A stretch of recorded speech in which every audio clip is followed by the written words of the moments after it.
পবিত্র কালামে বললেন যে তুমি নামাজ পড়ো, আর নামাজের কথা একাধিক কালামুল্লাহ শরীফে অনেক জায়গায় আছে। কিন্তু বাকিরা আমার দুঃখের বিষয় হচ্ছে একটাই, এই নামাজ সুবহানাল্লাহ, নামাজ থেকে আপনি আমি অনেক দূরে আছি, অনেকেই নামাজ পড়ি না। কিন্তু বাকিরা আমার সুবহানাল্লাহ পবিত্র কুরবানি সুবহানাল্লাহ অনেকেই দিই। কিন্তু মুআজ্জাজ বিরাদারান ইসলাম দেখুন, যখনই কুরবানির যেমনই চাঁদ উঠে গেল, ভালো করে শুনবেন কিছু মশলা, এদিকে তাকাই না,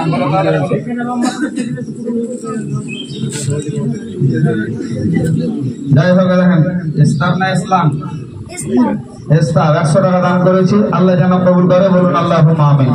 যাই হোক বাকিরা আমার রব্বুল আলামিন আমাদের হাফিজ সাহেব 500 টাকা দান করেছে মাদ্রাসাতে, আর 100 টাকা আমাকে দিয়েছে, আল্লাহ যেন কবুল করে, বলুন আল্লাহুম্মা আমিন। বাকিরা আমার তাই বলতেছিলাম, জাহিদ শেখ 100 টাকা দান করেছে, আল্লাহ যেন কবুল করে, বলুন আল্লাহুম্মা আমিন। তো বাকিরা আমার বলছিলাম এটাই যে যখন কুরবানির চাঁদ উঠে যায়, আর কুরবানির চাঁদ উঠে গেল কখন দাদার নাম হয়েছে, যাই হোক 100 টাকা দিয়েছে খোকন সাহেব, আল্লাহ যেন কবুল করে, বলুন আল্লাহুম্মা আমিন। আনসুর সাহেব কত টাকা?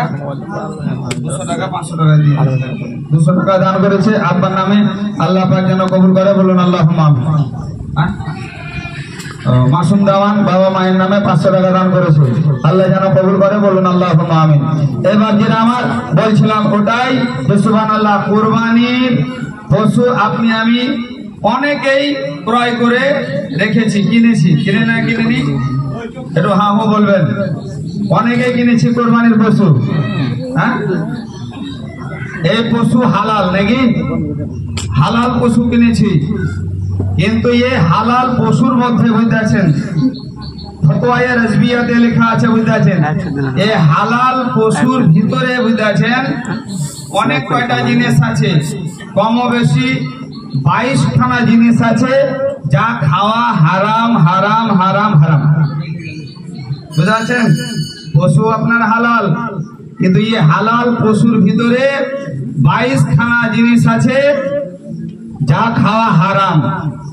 একটা বলে দিই, যেমন ধরেন অনেক মানুষ আছে, অনেক মানুষ আছে যদি বুঝতে পারছেন এড়া গরু হয়, বুঝতে পারছেন তো, এড়া গরু যদি হয় তাহলে অন্ডকোষ বলে না,